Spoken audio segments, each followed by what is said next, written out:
The forgotten Archangel Uriel, the one stripped from the sacred text, erased from history. But why? Because Uriel is not just an angel of wisdom, he is a harbinger of judgment, a torchbearer of divine fire, and the one who reveals secrets mankind was never meant to know.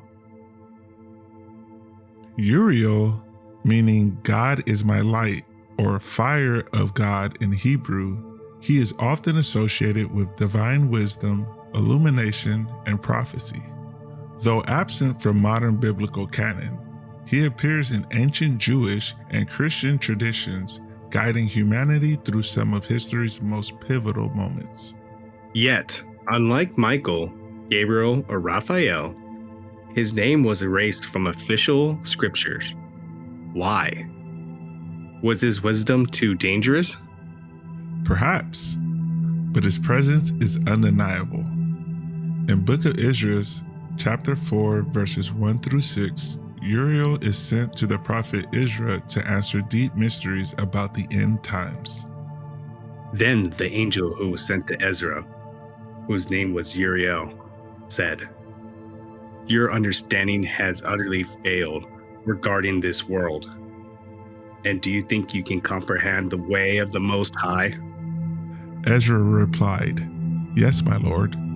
To which then Uriel replied, "I have been sent to show you 3 ways and to put before you 3 problems. If you could solve one of them for me, I also will show you the way you desire to see and will teach you why the heart is evil." Ezra replied, "Speak, my lord." Uriel said to Ezra, "Go weigh for me the weight of fire, or measure for me a measure of wind, or call back for me the day that is past."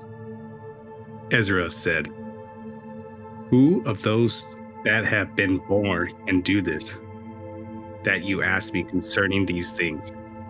Uriel responds, "If I had asked you how many dwellings are in the heart of the sea, or how many streams are at the source of the deep, or how many streams are above the firmament, or which are the exits of hell, or which are the entrances of paradise, perhaps you would have said to me, I never went down into the deep, nor as yet into hell, neither did I ever ascend into heaven. But now I have asked you only about fire, and wind, and the day, things through which you have passed and without which you cannot exist, and you have given me no answer about them." Uriel said, "You cannot understand the things with which you have grown up. How then can your mind comprehend the way of the Most High? And how can one who is already worn out by the corrupt world understand incorruption?" When Ezra heard this, he fell on his face and said to him, "It would be better for us not to be here than to come here and live in ungodliness and to suffer and not understand why." Uriel is the revealer of divine truth, one who speaks only to those strong enough to withstand the weight of his knowledge. One of Uriel's most critical roles was before the Great Flood. The Book of Enoch describes how the fallen angels, the Watchers, descend to earth, taking human wives and corrupting creation. Their offspring, the Nephilims, were monstrous giants who wreaked havoc upon the earth.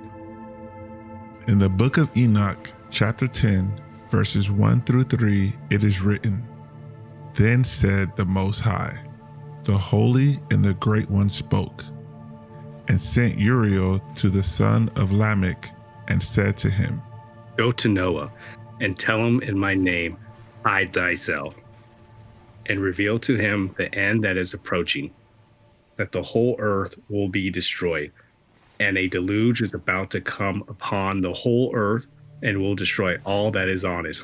And now instruct him that he may escape, and his seed may be preserved for all the generations of the world." Uriel was the angel who warned Noah of the coming flood, ensuring that humanity had a chance to survive.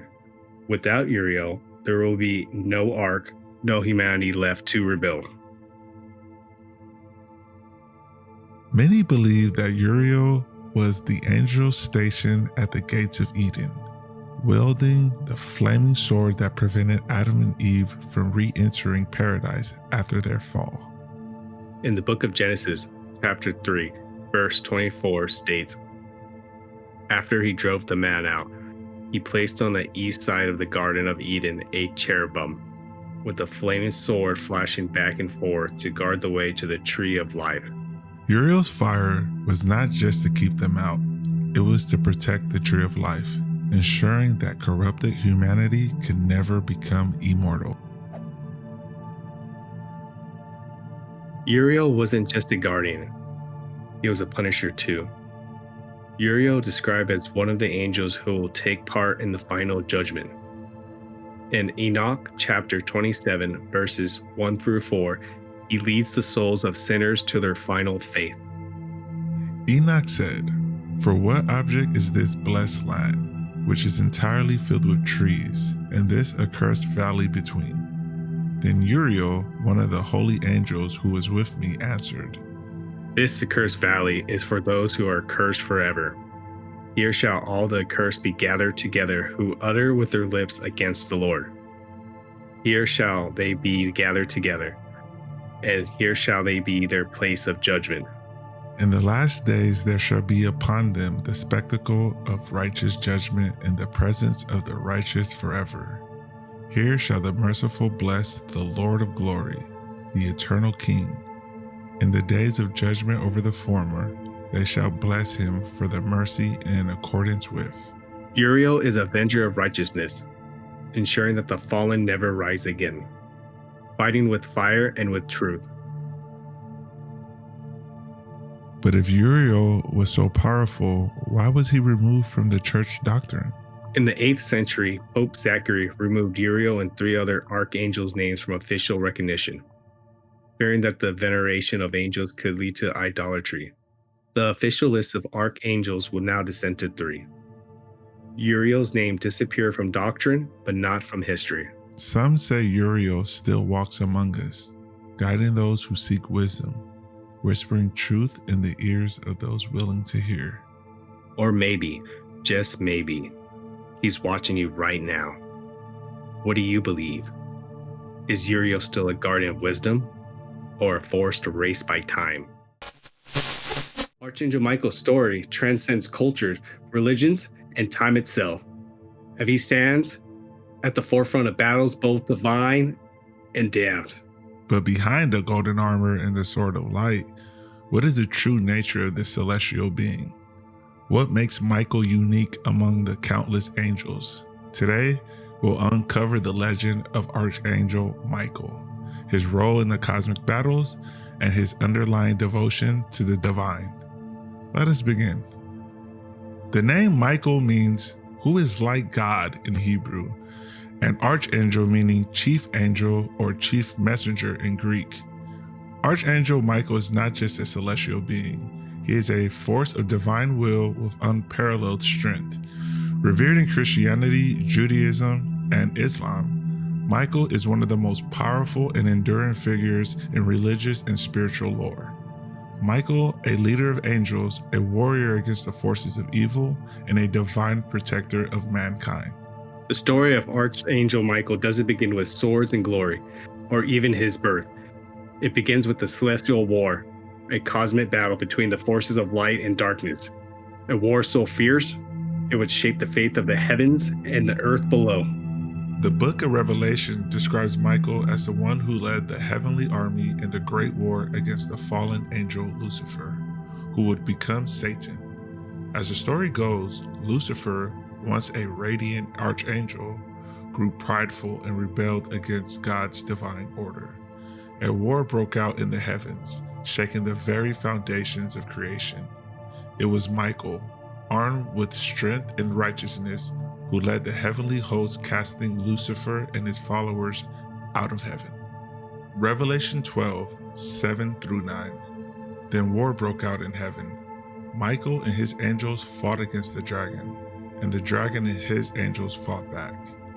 But he was not strong enough, and they lost their place in heaven. The great dragon was hurled down. the ancient serpent called the devil or Satan, who leads the world astray. He was hurled to earth, and his angels with him. In this defining moment, Michael was not only a warrior, he became the embodiment of divine justice. His victory over Lucifer established him as the protector of heaven and the defender of God's will.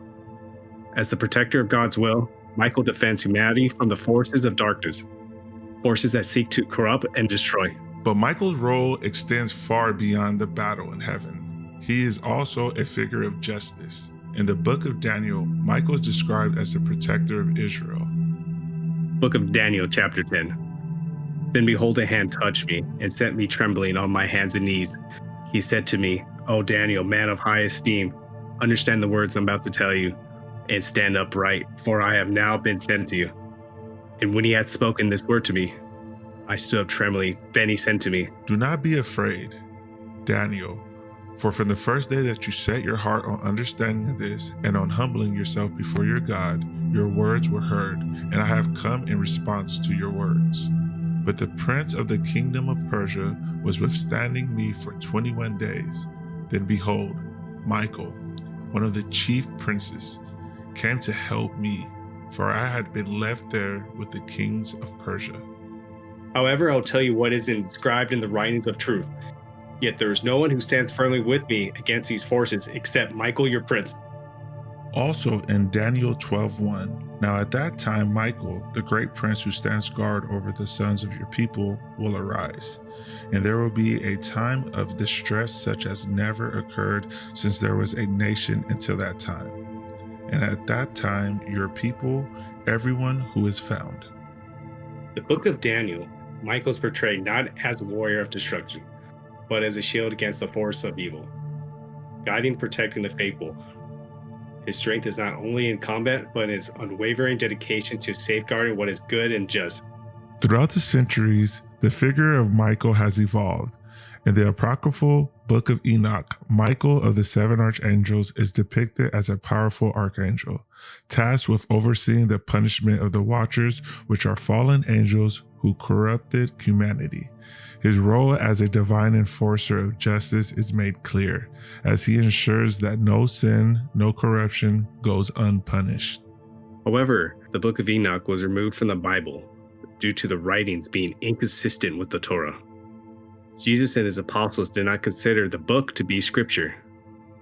Also, scholars do not believe the book of Enoch was written by Enoch. Interesting fact, Michael only says a few words in the Bible in Jude 1:9, but Michael the archangel, when he disputed with the devil and argued about the body of Moses, did not dare pronounce against him a railing judgment, but said, "The Lord rebuke you."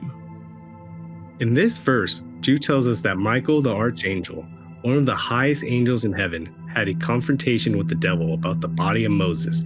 The devil, who's always looking to twist God's plan and tempt his people, seemed to have wanted Moses' body for some kind of evil purpose, maybe to desecrate it or use it as a symbol of defeat. Michael, however, stands firm in the Lord's authority. But here's what's so interesting. Michael doesn't argue with the devil directly. Instead of calling down judgment on Satan, Michael says, "The Lord rebuke you." Michael could have easily rebuked the devil himself, but instead, he humbly defers to God's power and will. This shows us a few things. First, Michael understands that the ultimate authority is not his, it's God's. In spiritual warfare, even the mightiest of angels recognize that God's will is what prevails, not personal power or authority. Michael's restraint here is a powerful example for us, especially when we face our own spiritual battles. Another key point here is that Michael's actions demonstrates humility. Despite his strength and a role of a warrior of God, Michael doesn't take matters into his own hands. He shows reverence for God's judgment and trust in God's plan. That's a lesson in humility and faith for us all, especially when dealing with challenges or temptations in our lives. Over the centuries, artists, writers, and theologians have depicted Michael in countless forms, each symbolizing a different aspect of his vast and complex nature. Michael's name resonates in the hearts of the faithful. His image continues to inspire courage, reminding believers that even in the darkest times, light can triumph over shadow. In the Christian tradition, Michael is often invoked for protection, for the courage to face our own battles against evil. In fact, his presence in popular culture, especially in prayers such as the Saint Michael prayer, emphasizes his role as a defender against evil forces. But there is more to Michael's story than just his battles against evil. He is also a figure of judgment. In some traditions, Michael is seen as the one who weighs the souls of the dead. At the moment of judgment, it is Michael who holds the scales, guiding the righteous to eternal peace and casting the damned to the abyss. Perhaps the true power of Archangel Michael lies not only in his strength, but in the role he plays in balancing the divine and the damned. Where there is no balance, there is chaos. And in chaos, even the brightest light can be consumed. So who exactly is Archangel Michael? Is he a messenger of hope or a harbinger of divine judgment? Is he the warrior we imagine, standing victorious over evil? Or is he perhaps something more, something that challenges us to face our own fears, our own struggles, and our own understanding of right and wrong? One thing is certain: Michael stands at the crossroads of light and shadow. His strength, his courage, and his commitment to divine justice continue to resonate with millions across the globe.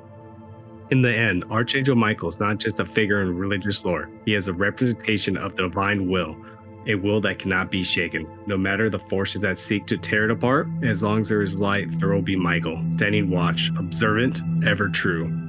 No darkness is too great, no evil too powerful, or the light of Michael to overcome.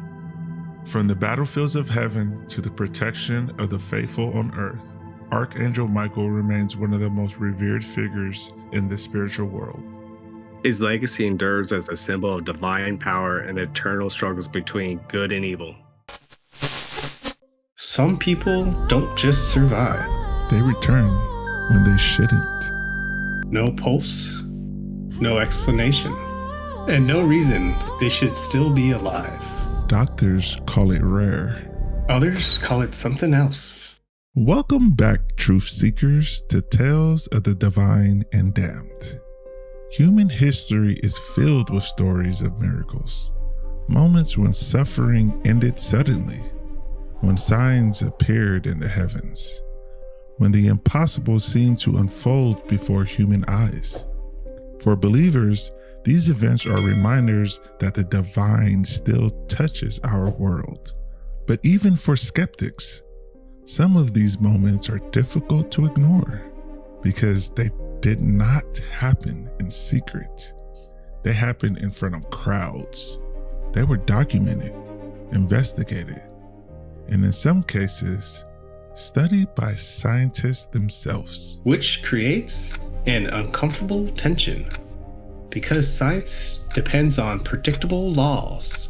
If gravity works today, it should work tomorrow. If biology behaves a certain way, it should behave the same way everywhere. But miracles suggest something different. They suggest that at rare moments, reality may behave in ways we cannot fully control or understand. And that possibility raises a fascinating question. Are miracles truly divine intervention? Or are they mysteries that science has simply not solved yet? Tonight we examine 5 events where that question remains open.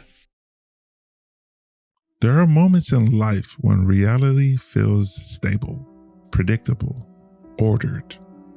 We trust that the world will behave the ways it always has, that causes leads to effects, that outcomes can be measured, studied, understood. This belief is the foundation of everything we know: science, medicine, logic itself. But that certainty depends on one assumption: that the rules never change.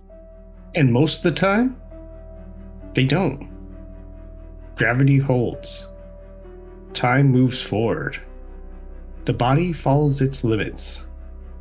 But every so often, something happens that doesn't fit. Not easily explained. Not easily dismissed. Events that leave behind witnesses, records, questions. Moments where people walk away, not with answers, but with the feeling they can't shake. That something broke pattern. When those moments occur, there are usually two responses. The first is to search for explanation, to assume there must be a cause we simply haven't discovered yet, a missing variable, an unseen mechanism, something science will eventually uncover. But the second response is far more unsettling. The possibility that the system itself isn't as fixed as we believe, that under certain conditions, the rules may not apply the same way, that reality might allow exceptions. And if that's true, then the question becomes unavoidable. Not whether strange events happen, but what they mean. Because if even one moment exists where the expected outcome fails, then certainty itself begins to fracture.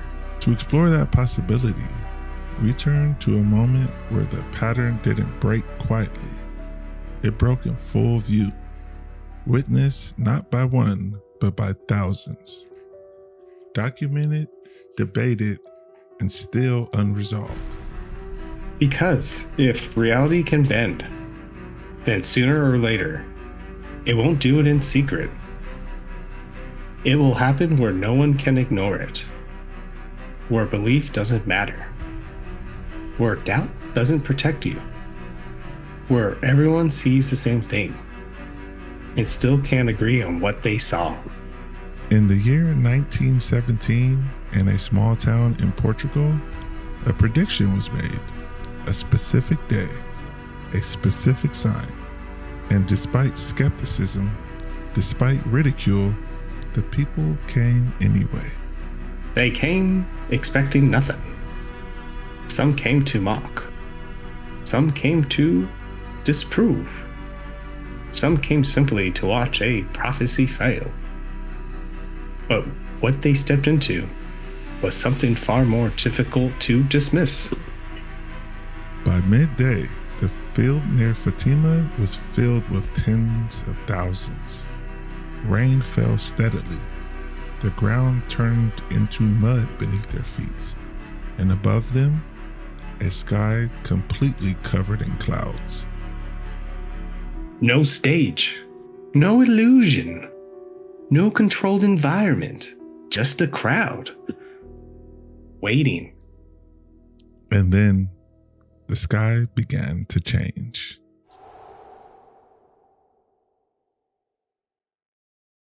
As rain poured down over the crowd, witnesses suddenly saw the clouds begin to part. The sun appeared in the sky. But according to thousands of accounts, it did not behave normally. Observers claimed the sun began to spin. Not slowly, not subtle. Witness described the sun rotating like a giant wheel of light, casting brilliant colors across the sky. Some claimed the sun zigzagged. Others believed it was falling towards the earth. Panic spread through the crowd as people cried, prayed, and fell to their knees. Newspapers later reported the event. Journalists who had come expecting a failed prophecy instead described a phenomenon they could not explain. Scientists later attempted to attribute the event to atmospheric effects or optical illusions. Yet today, the miracle of the sun remains one of the most widely witnessed unexplained events in modern history. They're only children. Go on, go away. Go on. Show us the sign.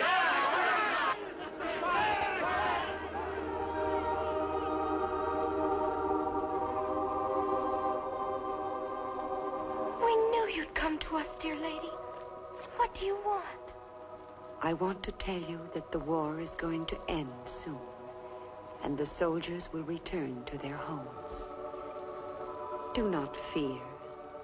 In the end, God will triumph. You said you'd tell us who you are. I am the Lady of the Rosary.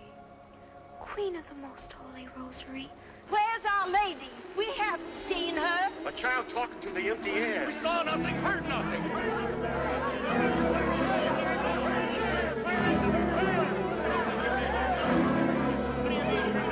They better pull some sort of miracle out of their hat, or this farce will become a tragedy. Well, they can't say we didn't try to stop it. We've been cheated. We've been lied to. Nobody touches the children. Holy Mother, you promised to give us a miracle so the people will believe us.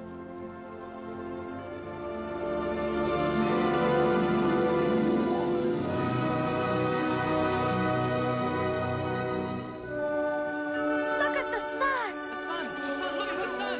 The sun, look at the sun.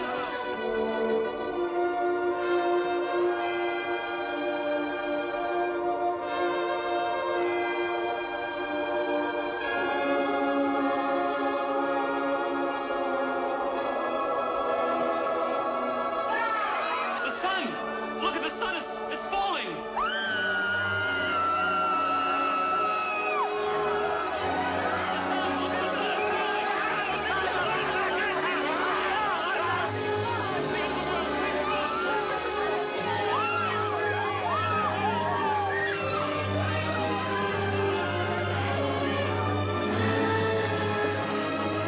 Vincente, what's happening? The end of the world! No, it can't be. Or I could see again. I could see. I could see.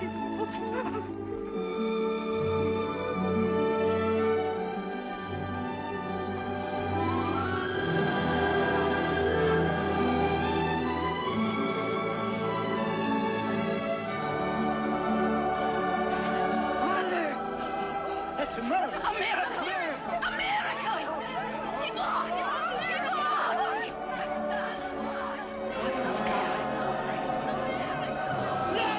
The sun is turning back!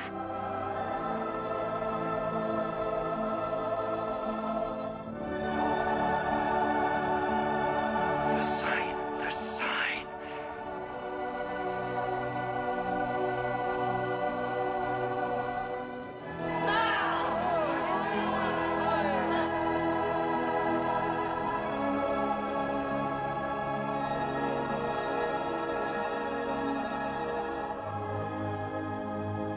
The lady kept her promise.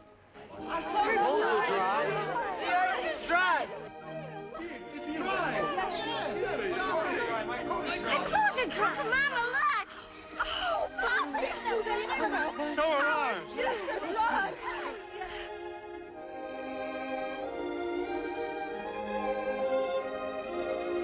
Only the fool saith, there is no God.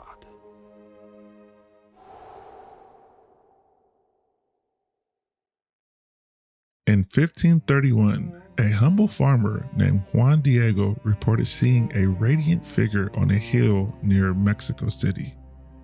The figure instructed him to request that a church be built on the site.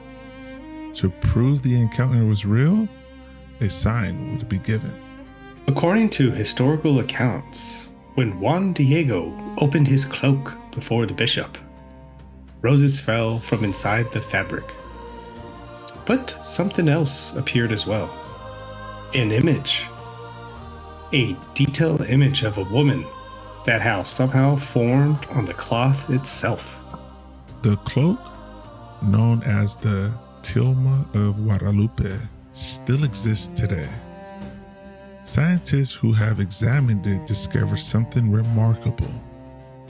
The image has survived nearly 500 years without fading, despite being painted on fragile cactus fiber cloths that normally decays within decades. Even more mysterious, no brushstrokes have ever been identified.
In the 8th century, a monk in the Italian town of Lanciano struggled with doubts about his faith.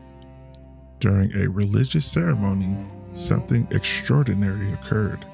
According to witnesses, the bread used in the ceremony suddenly appeared to transform into flesh. The wine appeared to become blood. Centuries later, scientists examined the relics. Their findings revealed that the flesh was human heart tissue.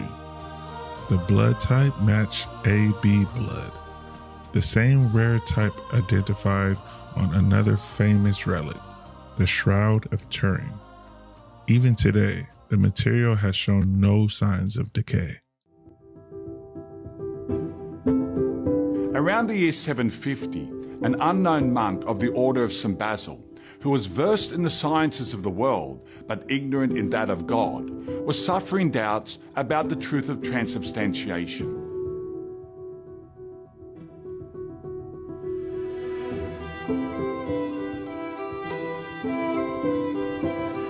One day, he was saying Mass in the monastery of St. Longinus.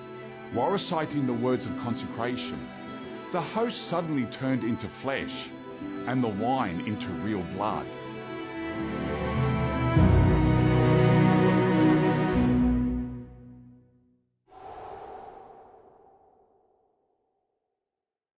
In multiple locations across the world, the bodies of certain individuals have been exhumed for years, even centuries after death, and in some cases, they were not decayed.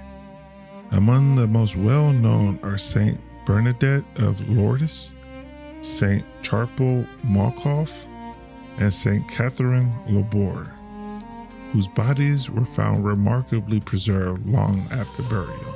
Not preserved by chemicals, not sealed in perfect conditions, just untouched by time. Skin intact, features recognizable. Bodies that should have returned to dust, refusing to obey decay. But here's what makes it unsettling. Some of them began to bleed long after death. Scientists have examined several of these cases, often referred to as incorruptible bodies. While some explanations point to environmental factors, others cannot be fully accounted for, especially when preservation occurs under conditions that should have accelerated decomposition. In a world governed by biological decay, these bodies present a quiet but persistent anomaly. One of the most spectacular incorrupt bodies, St. Bernadette of Lourdes. She had, of course, received the Lourdes apparitions of Our Lady. Her body is very much still intact and very supple. In fact, the nuns have to change the habit regularly.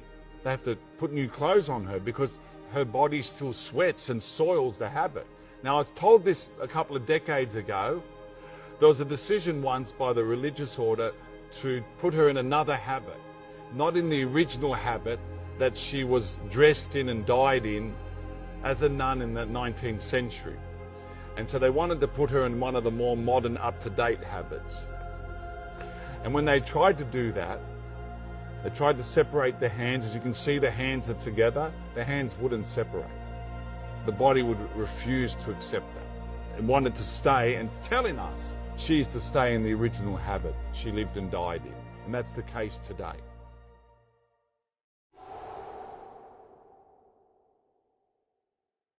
In 1858, a young girl in Lourdes, France, reported visions of a radiant figure near a small grotto. Soon after, a spring of water emerged from the ground. And people began to drink from it, to bathe in it, to hope.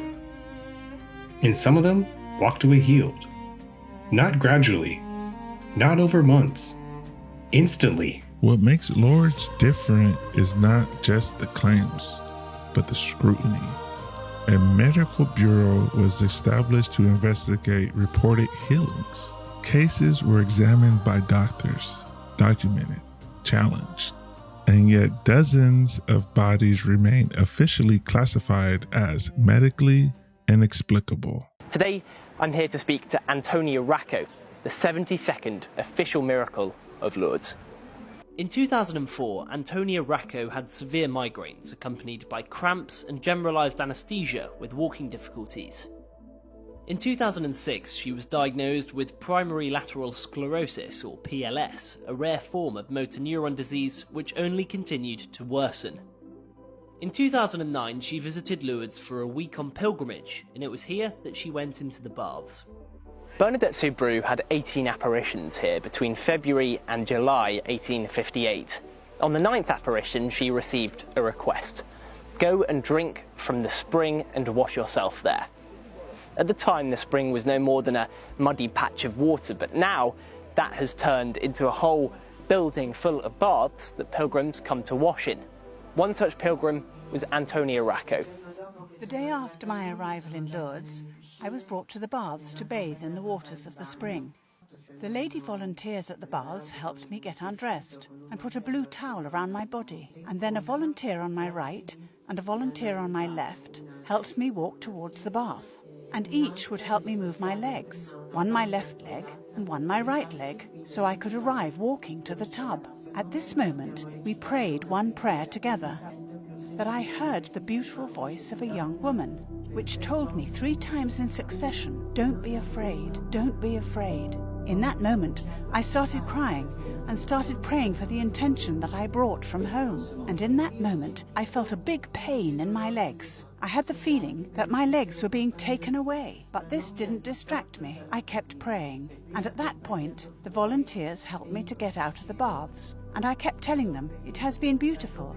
Then we got back to my home. I was in my wheelchair, and my husband helped me move from the wheelchair to the armchair. My husband moved to the kitchen, and at that moment I felt that same beautiful voice. And this sweet young voice at this moment said, call him, tell him, tell him."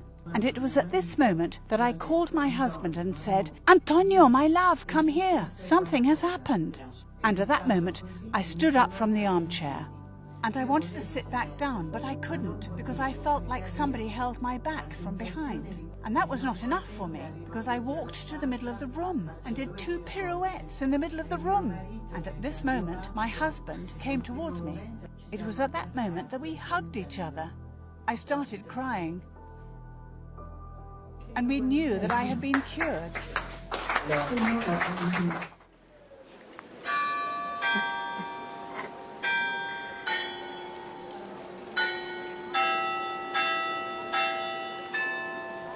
The next day, Antonia, who's very active in her local parish, went to speak to her priest.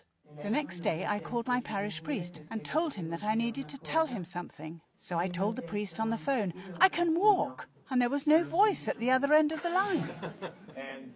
And only after a few minutes, he was at the door of my apartment. At this point, he told me to go and show what had happened to the doctor, but I didn't want to go. So the parish priest called my family doctor, and he came to my home. The bishop came to see me the next day and told me, "Antonia, you have received a gift, but the gift is not for you, it is for us." And from then on, the story became more well known. The next day I came back to talk to Dr. Alessandro De Francis, the head of the Medical Reports Office at Lourdes, about what constitutes a miracle. With the method of the Bureau de Constatation Médicale, or Office of Medical Observations, we have received tens of thousands of reports of alleged cures in a century and a half.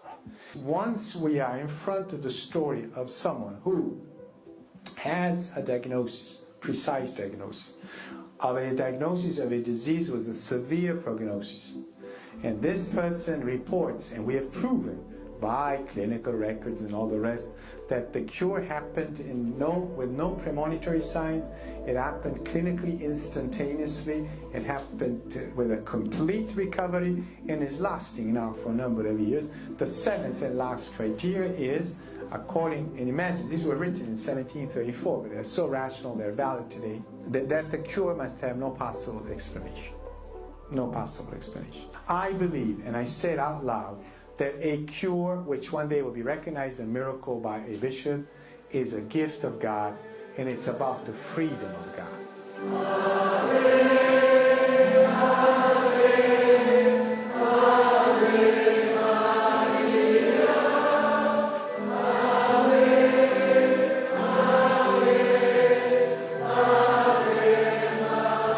is known to many as a place of healing, and so to have spoken to somebody firsthand who has had their cures officially recognised has been a fascinating experience. Elliot Hartley, The Catholic Herald, Lourdes. So now, the pattern becomes harder to ignore. Across time, across cultures, across completely different circumstances, the same question keeps returning. Are these moments interruptions in natural law, or glimpses of something beyond it? Events like these sit at a fascinating intersection between faith and investigation. They challenge believers and skeptics alike because they force us to confront the limits of human understanding. Perhaps one day science will uncover explanations for these mysteries. After all, history is full of phenomena that once appear supernatural until knowledge caught up with observation. But until that day arrives, these events remain suspended between belief and explanation. And perhaps that is exactly where miracles belong. Not as proofs, not as arguments, but as reminders that the universe may still hold wonders beyond what we currently understand. Moments when the ordinary world briefly gives away to something extraordinary. But now we turn to you, truth seekers. Were these events divine interventions? Or mysteries that science has yet to solve? Tell us what you believe, because sometimes the search for truth begins with a single question. So until next time, truth seekers, remember, some tales are divine, and some are downright damned.